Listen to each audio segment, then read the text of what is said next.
When she said the words, "Sorry, I'm in a wheelchair," the air in the room usually shifted. People shifted their weight. They tilted their heads, adopting that sickening, soft, focused look of performative pity. Victoria hated that look. She expected it, but she hated it. Arturo, however, didn't do any of that. He didn't blink. He didn't apologize for her reality. He just looked at the 6-inch concrete step blocking her path, then looked back at her, deadpan.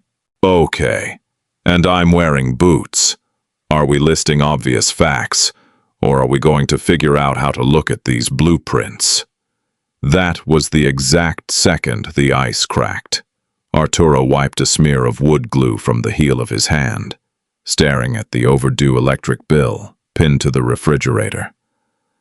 It was 5:30 in the morning. The kitchen was quiet, save for the hum of the dying compressor in the fridge and the rhythmic, soft breathing of his 7-year-old daughter, Chloe, asleep on the worn living room sofa. He hadn't meant for her to sleep there, but she had a fever the night before, and the couch was closer to the only working window AC unit in the apartment. Arturo took a sip of his coffee. It was lukewarm and tasted like copper and burnt grounds. He swallowed it anyway. He was 34, but his knees felt 50, and his hands looked older still.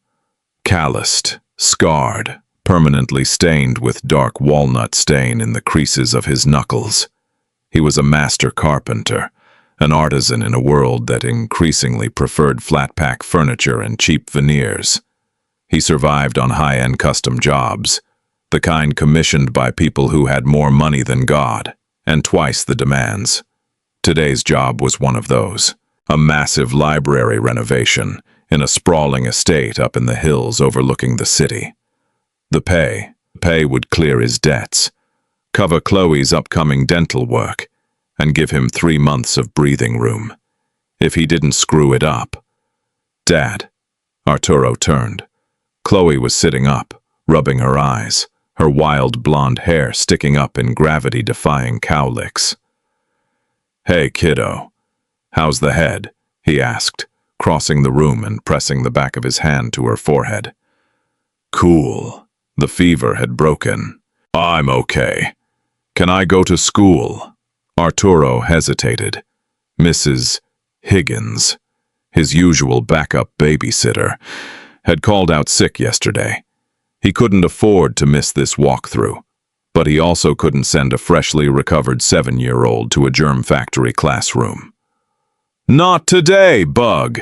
You're coming to work with me. Grab your sketchbook and the good markers." An hour later, Arturo's battered Ford truck was grinding its way up a steep, winding driveway lined with perfectly manicured weeping willows. The estate was a monolithic structure of glass, steel, and dark stone. It looked less like a home and more like a modern art museum. It was cold, imposing, and reeked of the kind of wealth that didn't need to shout to be heard. He parked near the service entrance, helped Chloe out, and handed her her backpack. "Rules of the rich house," he said, holding up a finger. "Don't touch the walls, don't touch the art. Speak only when spoken to. And if anyone asks, I'm your unpaid intern." Chloe recited perfectly. Deadpan. Arturo smirked. "Close enough. Just stay close to me." They walked through a labyrinth of marble hallways until they reached the west wing. The space that was meant to be the library was currently a gutted cavern of exposed brick and temporary scaffolding. Dust motes danced in the harsh beams of morning light filtering through the floor-to-ceiling windows. In the center of the room, behind a massive, raw-edge oak table piled high with blueprints, sat a woman. Arturo didn't immediately register the wheelchair. The table obscured the lower half of her body. What he noticed first was her posture. It was rigid, authoritative. She wore a tailored charcoal blazer over a crisp white shirt. Her dark hair pulled back into a severe, sleek knot at the nape of her neck. She was on the phone, her voice a low, modulated hum of pure, concentrated power. I don't care if the Port Authority is stalling. David, route the shipments through the northern hub. If they push back, remind them who holds the lease on their primary warehouse. Get it done. She tapped a button on her earpiece, ending the call, and finally looked up. Her eyes were a striking, piercing gray. They swept over Arturo's dusty boots, his worn denim, and finally landed on Chloe, who was currently trying to peel a piece of dried glue off her thumb. "You're the carpenter," she said. It wasn't a question. "Arturo Miller," he replied, stepping forward and extending a hand. "Custom Woodworks. This is my daughter, Chloe.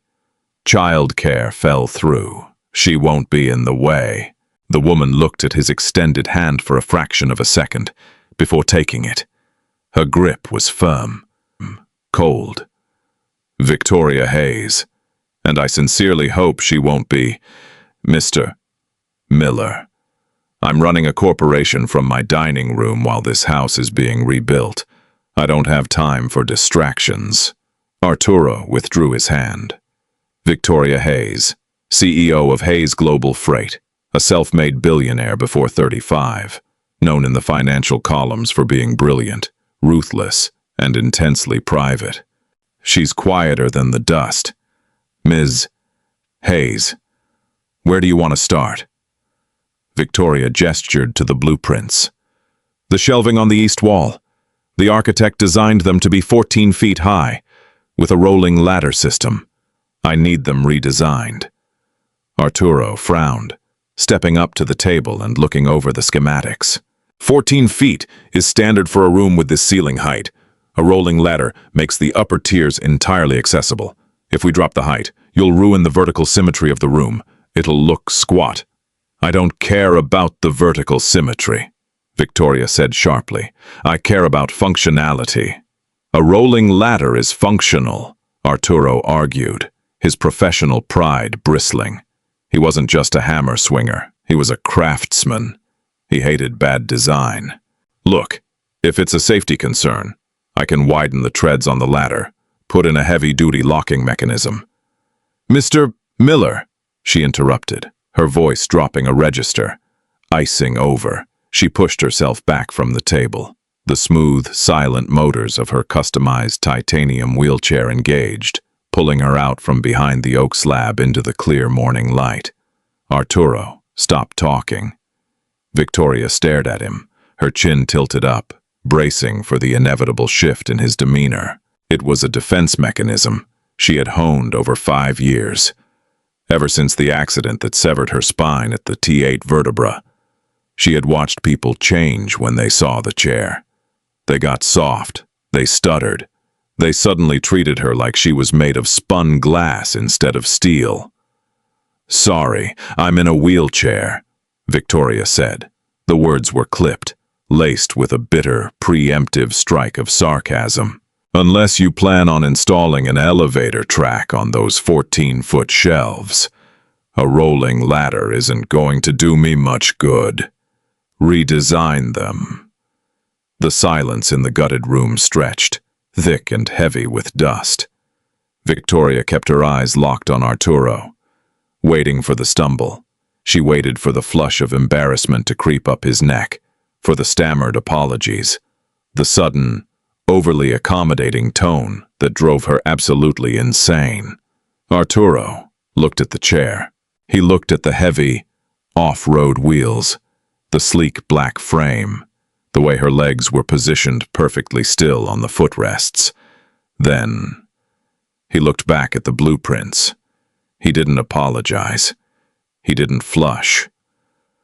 "Okay," Arturo said, picking up a thick carpenter's pencil.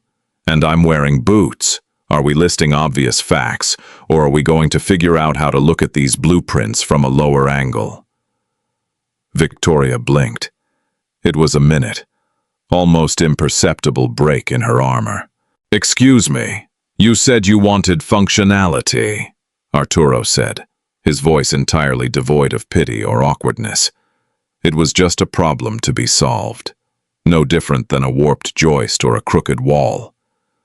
Dropping the shelves to eye level for you will leave 8 feet of blank drywall above them. It's going to look like a waiting room at a dentist's office. You're paying me for a custom library, not a waiting room. I am paying you to build what I tell you to build, Victoria snapped, though the heat had left her voice. She was genuinely thrown off balance. You're paying me to build it right, Arturo countered. He tapped the pencil against his thigh. He looked around the room, his eyes scanning the scaffolding, the temporary support beams, the piles of raw materials. What if we build a mezzanine? A what? A wrap-around mezzanine level. We split the difference. 7-foot shelves on the ground floor. A heavy, suspended walkway jutting out from the wall, with a gentle, graded ramp wrapping around the back of the room behind the fireplace structure. Gives you full access to the upper level, no ladders. You keep the vertical symmetry. You get access to every single book, and it makes the room look like it belongs in a billionaire's house, not a basement. Victoria stared at him. She looked at the raw sketch he was rapidly scrawling over the expensive architect's blueprints. It was rough, but she could see the vision. It was brilliant. It was also an engineering nightmare. The structural load of a suspended mezzanine. She started, her analytical mind immediately kicking in. Would require steel reinforcements tied directly into the masonry, which is already exposed. Arturo pointed out, gesturing to the bare brick. I can hide the steel with a false wood veneer. Oak, to match the lower cabinetry. It'll cost you 20% more, and add a week to the timeline. He finally looked up from the paper, meeting her cold gray eyes with his tired brown ones. Unless you just want the dentist's office. A slow, reluctant smirk tugged at the corner of Victoria's mouth. It was the first time she had smiled all week. You're incredibly arrogant for a man wearing a shirt with a hole in the collar. Mr. Miller. I'm a good carpenter, Ms. Hayes. My laundry skills are secondary. Dad, a small voice piped up. Arturo and Victoria both turned. Chloe had wandered over to the sunken seating area in the center of the room. It was a circular pit, designed to eventually hold couches around a fire pit. But right now, it was a concrete depression 3 feet deep, accessed by a short flight of 3 steep, temporary wooden stairs. I dropped my blue marker down there, Chloe said, pointing into the pit. I'll get it in a second. Bug, Arturo said, turning back to the blueprints. Actually, Victoria said, her voice dropping back to its cool, professional register. I need to inspect the moisture barrier in that pit. The project manager said there was pooling after the rain yesterday. We need to go down there. Arturo looked at the pit. Then he looked at the 3 steep, uneven, temporary wooden stairs. There was no handrail. It was barely safe for him to walk down, let alone a wheelchair. Victoria saw him calculating. Here it comes, she thought. The awkward pause, the realization of her limitations. The moment where the man takes charge and tells her to stay put while he does the physical work. It exhausted her. Arturo didn't say a word. He walked over to a stack of heavy-duty, reinforced plywood leaning against the wall. He grabbed a massive 8x4 sheet, his biceps straining under the weight, and hauled it over to the pit. He dropped it over the stairs, creating a steep, but smooth, decline. He didn't offer to push her. He didn't ask if she needed help. He simply walked over to his tool bag, pulled out 2 heavy iron C-clamps, and bolted the top of the plywood securely to the concrete lip so it wouldn't slide. He stood up, dusted off his hands, and walked down the makeshift ramp, retrieving Chloe's blue marker on the way. He tossed the marker up to his daughter, then turned back to Victoria, standing at the bottom of the pit. Moisture barrier looks intact from over here. He called up to her casually. But you're the boss. Come take a look. Victoria gripped the joystick of her chair. Her knuckles were white. No one treated her like this. They either babied her, or they ignored the logistical nightmares of her existence entirely, leaving her stranded. Arturo did neither. He saw the barrier, dismantled it, and then expected her to carry on as normal. She eased the joystick forward. The heavy chair rolled onto the plywood. The decline was steep, and gravity immediately grabbed the chair, threatening to send her hurtling downward. Victoria tensed, ready to break. But as she rolled down, she felt a sudden, steadying weight on the front frame of her chair. Arturo hadn't made a show of it. He had simply stepped forward, planted his heavy work boots into the concrete, and casually rested one massive hand on the lower metal bar of her footrest, acting as a human brake, slowing her descent to a manageable, gentle roll. He wasn't looking at her as if he was saving her. He was looking at the concrete floor. When she reached the bottom, he let go, stepped back, and pointed at the corner. See? Dry as a bone. Victoria looked at the dry concrete. Her chest felt strangely tight. Yes, she managed to say, quietly. Dry. By noon, the estate was stiflingly hot. The AC had been shut off for the demolition crew, and the summer sun was baking the glass walls of the library. Arturo was sweating through his shirt, his tape measure a permanent fixture in his right hand as he marked out the anchor points for the new mezzanine. He had essentially bullied the billionaire into approving. Victoria hadn't left. She had moved her impromptu desk setup to the far corner of the room, her laptop balanced on her knees, her phone practically fused to her ear.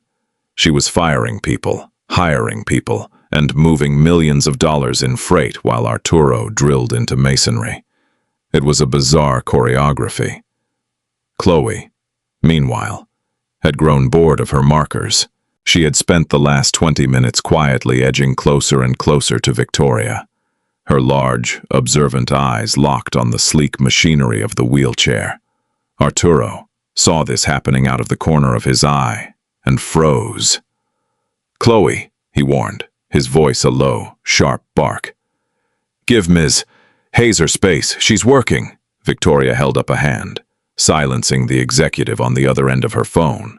I'll call you back. Greg, the union demands are ridiculous. Counter with a 4% bump and tell them to walk if they don't like it. She hung up, tossing the phone onto the table. She looked down at the 7-year-old standing 3 feet away. It's fine, Mr. Miller, Victoria said. She looked at Chloe. You're staring at the wheels. Are you an engineer like your father? My dad builds stuff. He's not an engineer. Engineers do math. Dad does magic, Chloe said, matter-of-factly. Arturo barked a laugh, wiping sweat from his forehead with the back of his arm.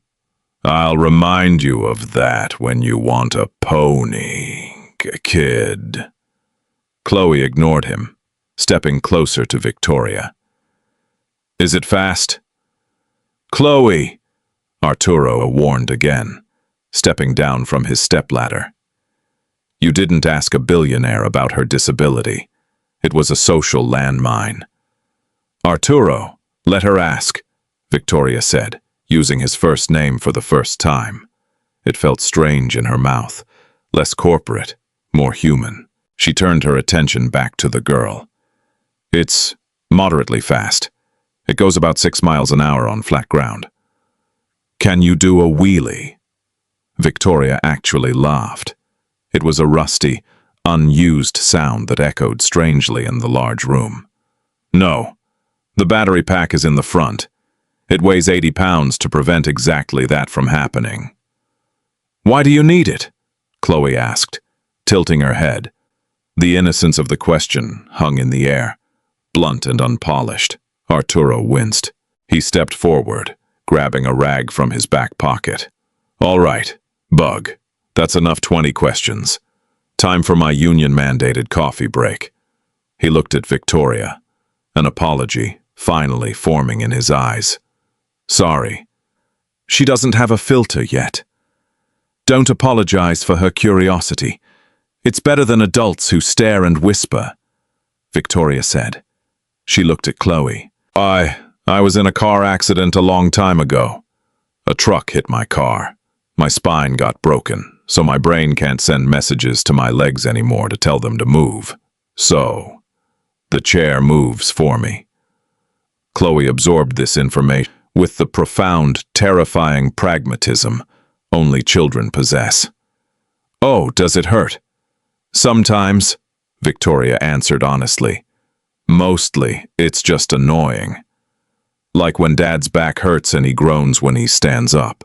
Exactly like that, Arturo sighed, shaking his head, though a small smile played on his lips. He walked over to a battered red Coleman cooler he had brought in, popping the lid. He pulled out a large, dented metal thermos and 2 mismatched ceramic mugs. I was going to offer you a cup of coffee, Ms. Hayes, but after my daughter just roasted my advanced age, I feel like I should be offering you an apology instead, Arturo said. He poured the steaming, dark liquid into the mugs. Victoria looked at the chipped mug he held out to her. In her world, coffee was served in porcelain, brought by an assistant, and usually cost more than Arturo made in an hour. She took the mug. It was scalding hot, black, and smelled like chicory and gasoline. Thank you, she said, wrapping her cold hands around the warm ceramic. Arturo sat down on a stack of drywall across from her. He looked exhausted. The bravado he had shown while arguing about the blueprints was gone, replaced by the bone-deep weariness of a single parent trying to keep his head above water. She's a good kid, Victoria noted, taking a sip of the coffee. It was surprisingly good, strong enough to wake the dead. She's the best thing I've ever done, Arturo said quietly, watching Chloe set up a makeshift camp for her action figures in a pile of sawdust across the room. And the hardest. Victoria studied him. Where's her mother? The question was direct, overstepping professional boundaries. But Arturo had dismantled those boundaries the moment he built that ramp. Gone, Arturo said flatly. Packed her bags when Chloe was 2. Said she wasn't built for a blue-collar life in a 2-bedroom apartment. Haven't seen her since. He took a long drag of his coffee, his eyes dark. It's just me and the bug. Victoria felt a strange pang in her chest. She was surrounded by people, constantly, assistants, board members, physical therapists, lawyers, and yet, looking at this dusty carpenter on a stack of drywall, she felt a profound sense of recognition. It's exhausting, isn't it? Victoria asked softly. Arturo looked up, surprised by the tone of her voice. Being a single dad. No, Victoria said, looking down at the titanium rim of her wheel. Having to be the strong one all the time. Having everyone rely on you to hold the structure up. And knowing if you crack, the whole damn thing comes down. Arturo stared at her. The billionaire CEO and the hourly carpenter. 2 people living in entirely different stratospheres, tethered to the ground by entirely different anchors. Yeah, Arturo breathed, the word carrying years of unspoken weight. Yeah, it is. He didn't say anything else. He didn't offer a platitude. He just reached out, tapped his chipped ceramic mug against hers, and drank his coffee. For the first time in 5 years, sitting in the dust and the heat of a gutted room, Victoria felt like she was finally on level ground. 3 weeks bled into 4. The skeletal frame of the library began to wear its skin. Heavy oak paneling replaced exposed brick, the scent of raw timber, sawdust, and strong coffee became the permanent atmosphere of the West Wing. And Victoria Hayes never went back to her corporate headquarters. She told her executive assistant it was to keep an eye on the contractors. She told her board of directors it was a logistical necessity due to temporary server migrations. Both were lies. She stayed because her office was sterile, quiet, and dead. The library was loud, chaotic, and alive. Specifically, it was alive with the rhythmic thud of a framing hammer and the off-key humming of a 7-year-old girl. It was a Tuesday afternoon. The summer heat was oppressive, pressing against the massive glass windows like a physical weight. Arturo was elevated on a scissor lift, wrestling a 12-foot section of the false wood veneer into place along the steel underbelly of the mezzanine. Sweat soaked through his gray t-shirt. His muscles corded and jumped as he held the heavy material with one shoulder, blindly reaching for his pneumatic nail gun. Victoria sat below, 30 feet away, watching him over the top of a quarterly earnings report. She shouldn't be watching him. She had a company to run. Yet, her eyes kept drifting to the raw, mechanical efficiency of his movements. In her world, problems were solved with millions of dollars, lawyers, and aggressive negotiations. In Arturo's world, problems were solved with leverage, geometry, and brute force. There was an honesty to it that fascinated her. "Dad, you're doing it crooked." Chloe was sitting cross-legged on a canvas drop cloth, a massive sketchbook resting on her knees. Arturo grunted, firing 3 rapid shots from the nail gun. Thwack, thwack, thwack. The sound echoed like gunfire. "It's not crooked. Bug. It's following the grade of the ceiling. The ceiling is crooked." "Looks crooked to me," Chloe muttered, returning her attention to her drawing. Victoria suppressed a smile. She rolled her chair over the plywood pathways Arturo had meticulously laid down over the unfinished floors, ensuring she had unhindered access to every corner of the room. He hadn't asked if she needed them.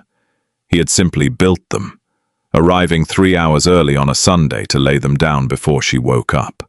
She stopped beside Chloe's dropcloth. "May I see?" Chloe looked up, then flipped the sketchbook around. It was a chaotic, graphite-smudged rendering of the library. It wasn't perfect, but the perspective was startlingly accurate. She had even drawn the mezzanine, complete with the sweeping, gentle curve of the ramp Arturo was currently building. "You have an eye for spatial reasoning," Victoria noted. "Dad says I have an eye for trouble," Chloe corrected. She sighed, tapping her blunt, cheap number 2 pencil against the paper. "I can't get the shading right on the wood. It just looks like gray mud." Victoria reached into the pocket of her tailored blazer. She pulled out a sleek, matte black metal tin and handed it to the girl. "Try these." Chloe opened the tin. Inside lay a pristine set of professional-grade architect's pencils, ranging from the hardest 9H to the softest 9B, nestled in black velvet. Chloe gasped, her fingers hovering over them as if they were made of glass. "Ms. Hayes!" Arturo's voice drifted down from the lift. It held a warning edge.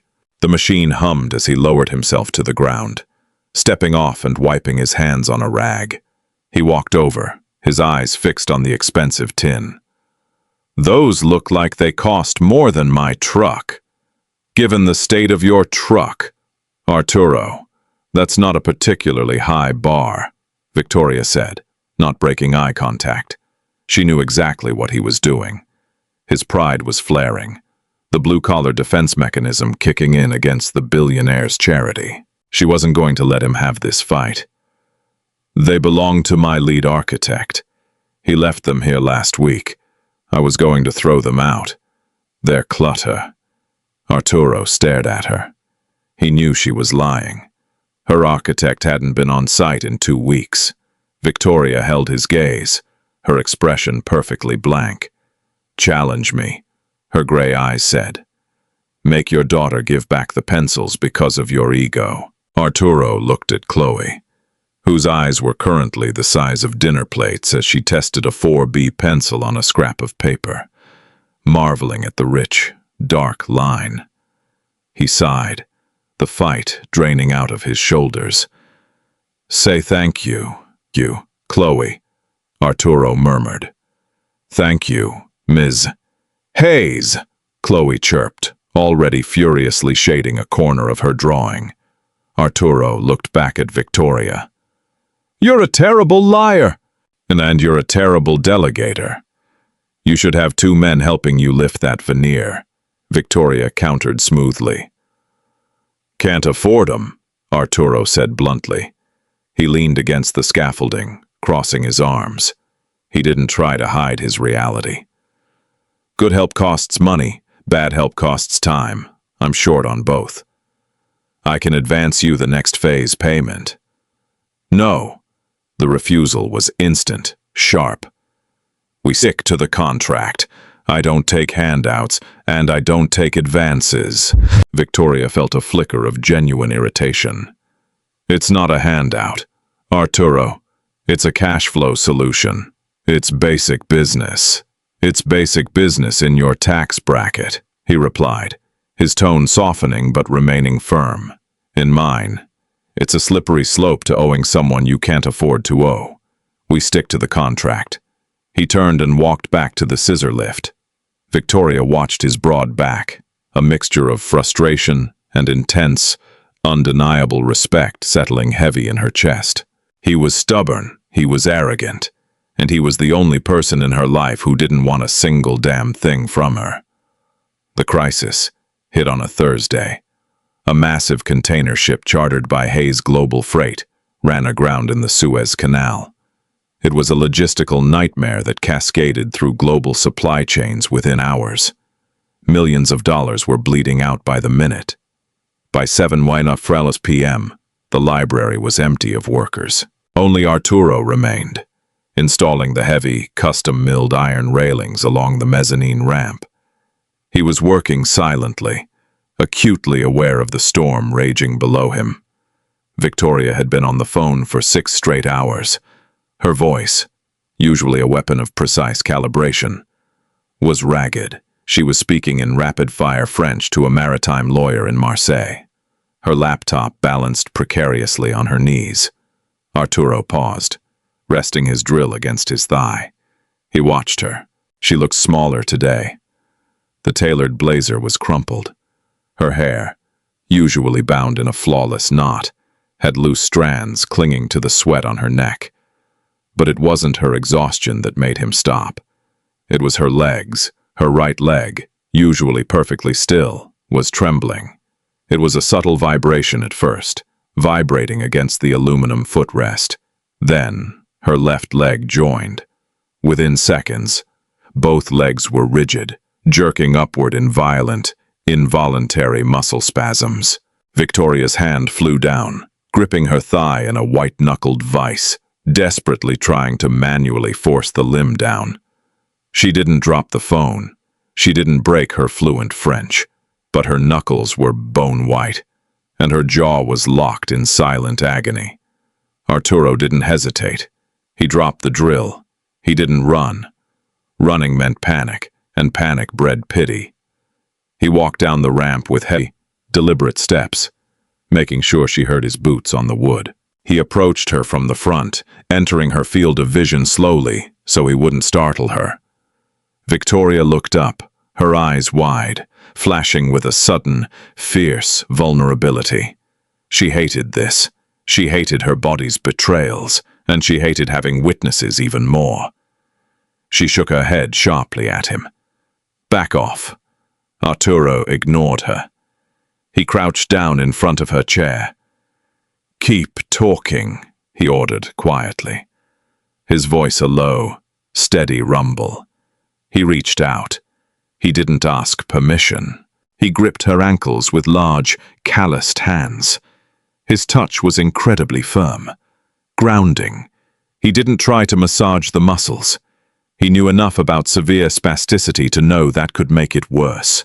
Instead, he applied steady, immense, downward pressure, using his own body weight to force her legs to straighten against the footrests, overriding the chaotic misfiring of her damaged nerves.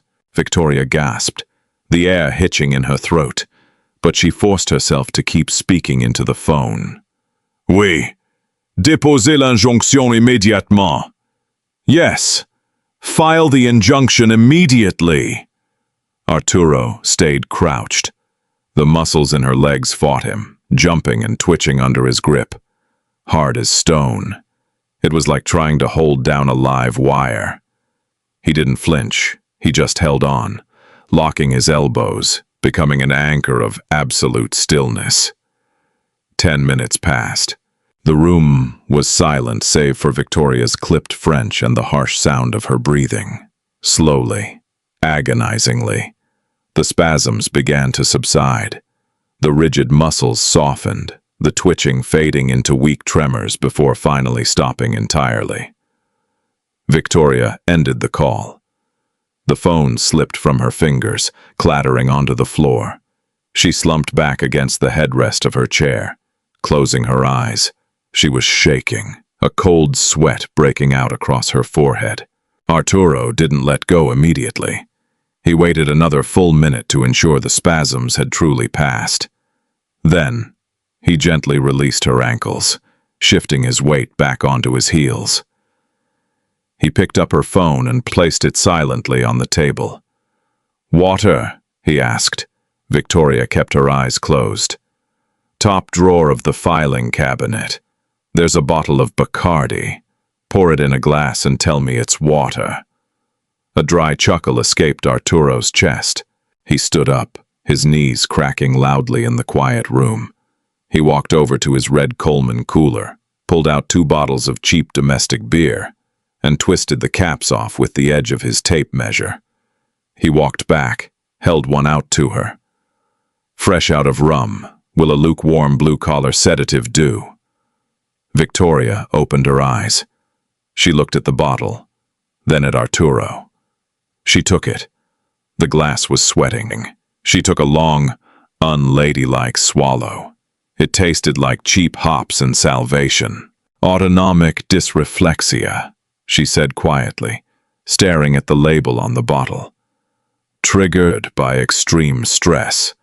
My nervous system panics, spikes my blood pressure, and sends my lower half into a seizure. It's embarrassing."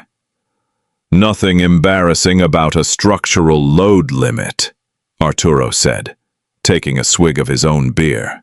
He pulled up a wooden crate and sat across from her. "You put too much weight on a beam. It bows. Your body is just telling you the beam is bowing." Victoria laughed, a bitter, hollow sound. "My body is a broken foundation, Arturo." "No," he said, his voice stripping away the cynicism, leaving only raw fact. "Your body is just dealing with different physics. I watched you move 400 tons of freight across the globe while your legs were fighting you. Foundation seems pretty solid to me." Victoria looked at him, really looked at him. He wasn't placating her. He was assessing her the same way he assessed a load-bearing wall. "Why didn't you apologize?" she asked softly. "For what?" "For seeing me like that. People always apologize." "I'm so sorry, Victoria. Oh, you poor thing." She mocked the sickly sweet tone perfectly. Arturo rested his forearms on his knees, turning the beer bottle in his hands. "Because you didn't need pity. You needed gravity. I just provided the gravity." The silence that settled over them wasn't heavy with dust this time. It was heavy with a quiet, terrifying intimacy. The billionaire and the carpenter, sitting in the half-light of a gutted mansion, drinking cheap beer. The lines had blurred. The boundaries were gone. The mezzanine was finished. The raw oak had been sanded, stained, and sealed, glowing with a deep, rich warmth that transformed the cold, cavernous room into something approaching a sanctuary. It was Friday, final inspection day. Arturo was packing his tools. His battered canvas bag swallowed drills, clamps, and levels. He was quiet. He had been quiet all week. The job was ending, which meant the paycheck was coming, which meant he and Chloe would disappear back into the anonymity of the city, back to the 2-bedroom apartment with the dying AC unit. Victoria was at her makeshift desk, ignoring an influx of emails. She felt a tight, coiled anxiety in her chest that had nothing to do with global shipping routes. She watched Arturo methodically roll up a heavy extension cord. The heavy mahogany doors to the west wing swung open. "Victoria, darling, what is this apocalyptic wasteland?" The voice was loud, cultured, and dripping with performative exhaustion. Richard Sterling, a senior member of her board and a man who had inherited his fortune rather than building it, strolled into the room. He wore a bespoke Italian suit and looked around the dusty floor with visible disdain. "Richard," Victoria said, her spine instantly snapping straight, her tone dropping 30 degrees. "You're unannounced, and you are unreachable," Richard countered, stepping carefully over a stray piece of trim. He waved a hand dismissively at the magnificent mezzanine. "Is this what's keeping you from the office? Woodshop class?" Arturo didn't look up. He kept wrapping the cord. Richard noticed him for the first time. He stopped, looking Arturo up and down with the kind of clinical detachment one might use to inspect a smear of mud on a tire. "Excuse me, you..." Arturo tied off the cord and slowly turned around. "Me?" "Yes, you. Be a good fellow and run down to my car. Tell my driver to bring up the black leather folio from the back seat, and grab a coffee from the kitchen on your way back." Richard didn't wait for an answer. He turned back to Victoria. "Now, about the Suez fallout." "Richard," Victoria said. Her voice wasn't loud, but it possessed a lethal, razor-wire edge that made the hair on Arturo's arms stand up. She hit the joystick on her chair, rolling out from behind the desk, placing herself directly between Richard and Arturo. "You will not speak to him," Richard blinked, startled. "I was just asking the help to..." "He is not the help," Victoria snapped, her gray eyes burning with cold fire. "His name is Arturo Miller. He is a master craftsman. He is the reason this room hasn't collapsed on your empty head. And if you ever speak to him like he is a bellhop again, I will personally see to it that your shares in this company are diluted to the point of irrelevance. Am I understood?" The silence in the room was absolute. Richard's mouth opened, then closed. A dark, ugly flush crept up his neck. He looked at Victoria, then shot a venomous glare at Arturo, turned on his heel, and stalked out of the room. Victoria took a deep breath, her hands shaking slightly on the armrests. She turned to Arturo, expecting a thank you, expecting a smile. Arturo's face was unreadable. His jaw was clenched so tight the muscles twitched. He turned around, picked up his heavy tool bag, and slung it over his shoulder. "I'll send the final invoice to your accounting department," he said flatly. Victoria frowned, the adrenaline fading into confusion. "Arturo, don't do that again," he said, his voice low, dangerously quiet. "Do what? Defend you against an arrogant prick? I don't need you to defend me. Victoria!" Arturo fired back, his voice finally breaking its calm, echoing loudly in the finished room. He dropped the tool bag to the floor with a heavy thud. "I've dealt with guys like Richard my whole life. I know how to handle them. When you step in like that, when you throw your billions around to protect the poor little carpenter, you don't make me look strong. You emasculate me." Victoria recoiled as if she had been slapped. "That's not what I was doing," He insulted you. He insulted my tax bracket. Arturo pointed a calloused finger at her, which is a gap you and I both know is sitting right in the middle of this room. You live up there. He pointed to the ceiling. And I live down here in the dirt. I accepted that. But don't you ever patronize me by pretending you need to shield me from the reality of my own life. I was standing up for my friend, Victoria said, her voice shaking with sudden, fierce emotion. We aren't friends, Victoria, Arturo said. The words tasted like ash in his mouth, but he forced them out. He had to sever this before it ruined him. You're the client, I'm the contractor. The job is done. He bent down, picked up his bag, and walked toward the exit.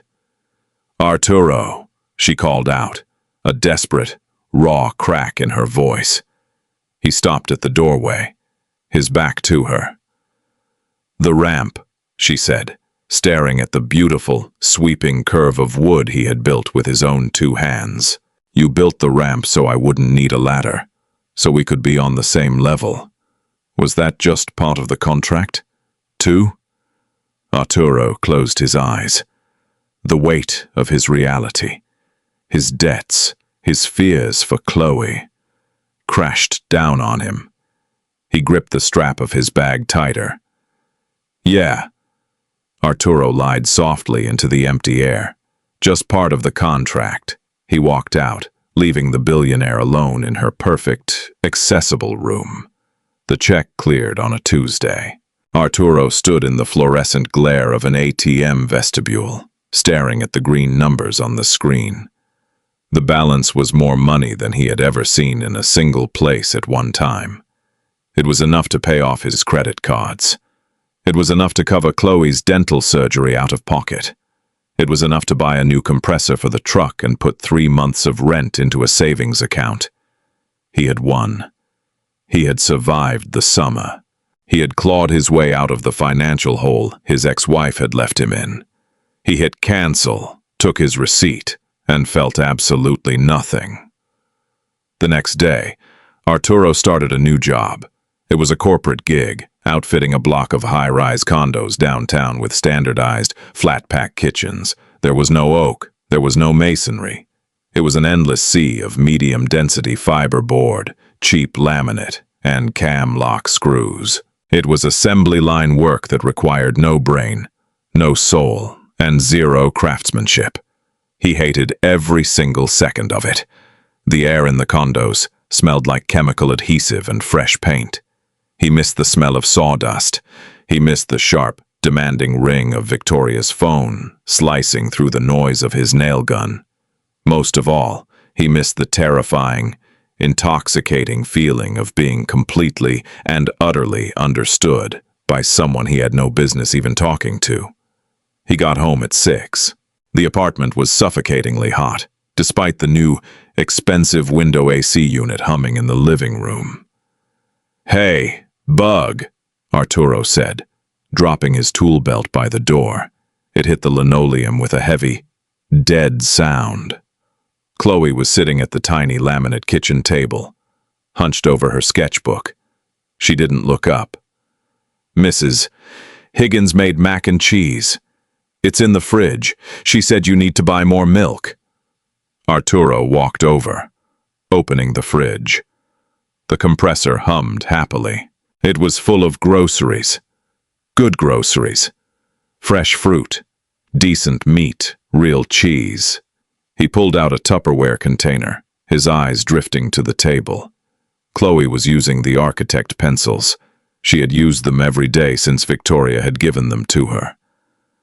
Arturo walked over and looked over her shoulder. It was a drawing of the library. She had captured the massive windows, the sweeping curve of the mezzanine ramp, and the heavy oak shelves. But it was the figures in the center of the room that made Arturo's chest tighten.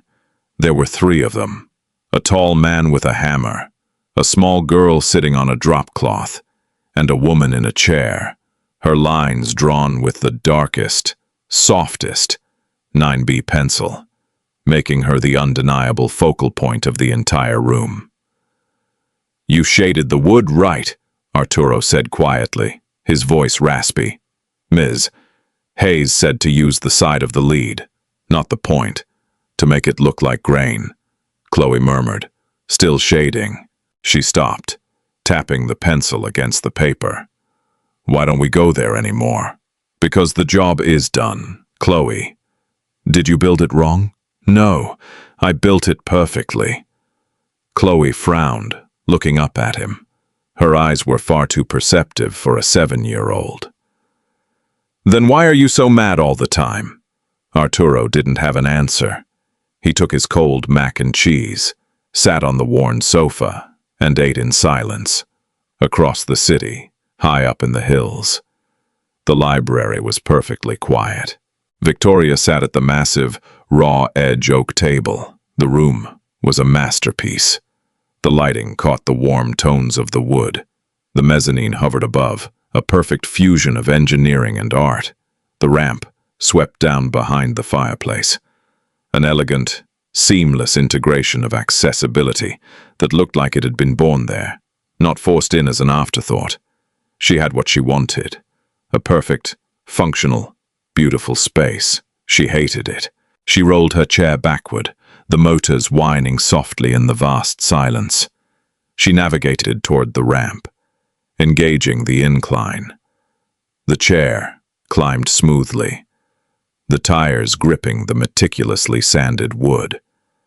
When she reached the top of the mezzanine, she stopped by the railing. She reached out and ran her hand along the custom-milled iron. She could feel the faint indentations where Arturo had filed down the welds by hand, smoothing the rough edges so she wouldn't catch her fingers on them. It was a detail he hadn't billed for.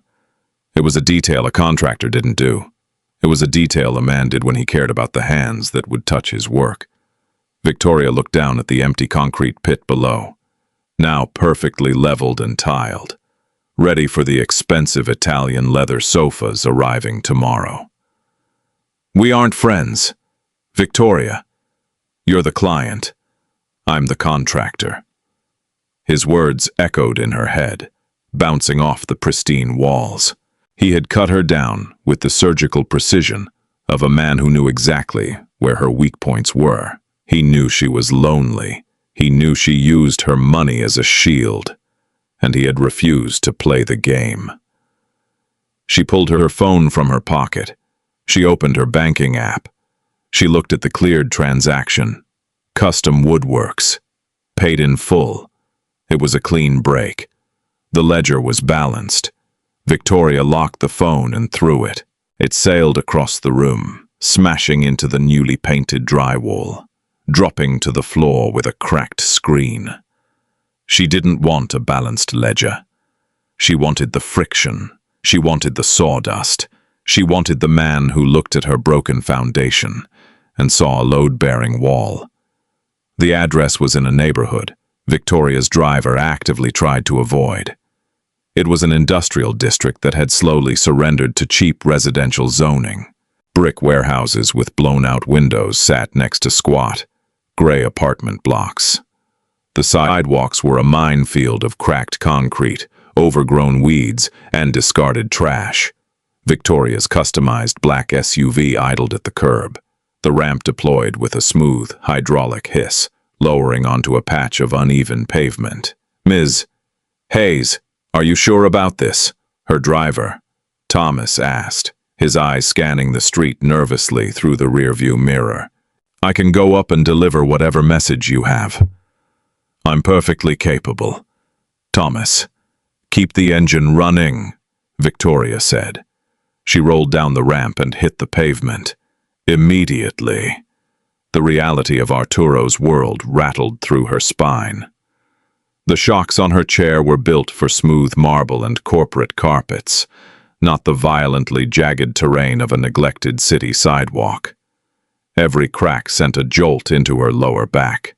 She navigated a block and a half, weaving around a rusted shopping cart and a pile of damp cardboard, until she reached the address listed on his company invoice. It was a 4-story brick building that looked tired, paint peeled from the window frames like a bad sunburn. Victoria approached the entrance. Her jaw tightened. There were 3 concrete steps leading to the heavy glass door. Beside the steps, someone had installed a metal ramp. It was a terrifying piece of civic neglect. It was rusted, incredibly steep, and lacked any sort of handrail on the right side.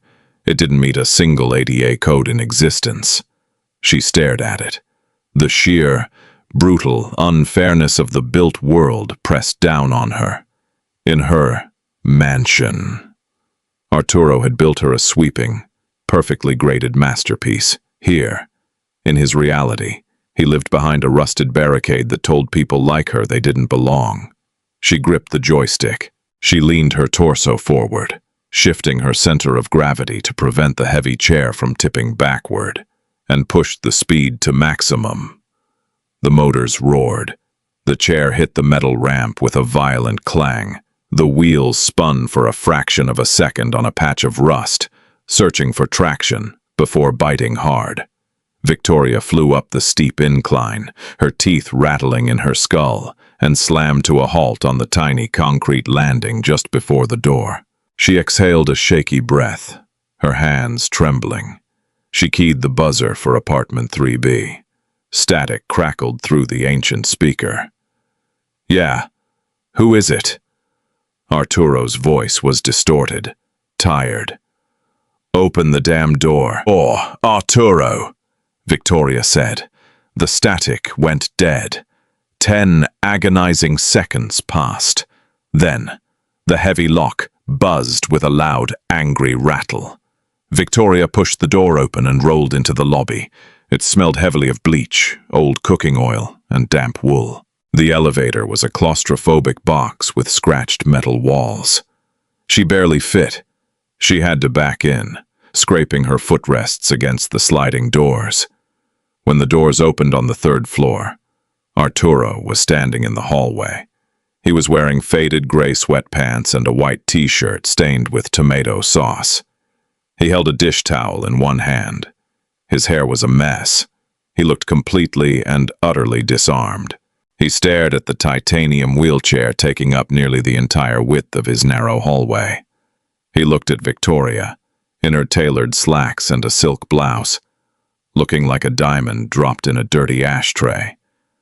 "What are you doing here?" he breathed, the aggression completely drained from his voice, replaced by pure shock.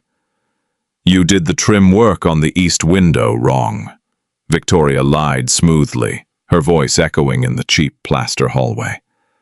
Arturo blinked. "No, I didn't. I laser-leveled that trim myself. It's off by 1/4 of an inch. It's hideous. I need you to fix it." "Victoria, you didn't drive across the city and climb that death trap ramp out front to tell me a piece of trim is off by a fraction of an inch." "No," she agreed, her gray eyes locking onto his. "I came because you are a coward." Arturo flinched. He tightened his grip on the dish towel, his knuckles going white. "I told you. The job is... If you say, 'The job is done,' one more time, I will run over your foot." Victoria interrupted, her voice rising, shedding its corporate control. "I didn't come here for the carpenter, Arturo. I came for the man who had the nerve to look a billionaire in the face and tell her she was being stupid about a ladder." Arturo leaned back against the wall of the hallway. The fight was bleeding out of him. He ran a hand over his face. "You shouldn't be here." "Why? Because it's dirty, because the elevator smells." Victoria pushed her chair forward, closing the distance until she was inches from him. "You stood in my house and accused me of emasculating you. You accused me of using my wealth to shield you from reality. But that wasn't it at all, was it?" Arturo looked away, staring at a water stain on the ceiling. "You didn't walk away because I defended you against Richard," Victoria said, her voice dropping to a softer, more dangerous register. "You walked away because, for a split second, you forgot the tax brackets, you forgot the rules, and when Richard reminded you, You panicked. You realized you were actually starting to care about the woman in the chair, and it terrified you. Of course it terrified me, Arturo finally snapped, his voice rough, tearing through the quiet hallway. He pushed off the wall, towering over her, his chest heaving. Look around you. Victoria, look at this place. He gestured wildly to the peeling wallpaper, the flickering fluorescent light overhead, the worn carpet. My wife left me because I couldn't provide enough, Arturo said, the old bitter wound cracking wide open. She wanted vacations and nice cars, and I gave her a 2-bedroom walk-up and a mountain of medical debt from a difficult birth. I swing a hammer for a living. I smell like sawdust and sweat.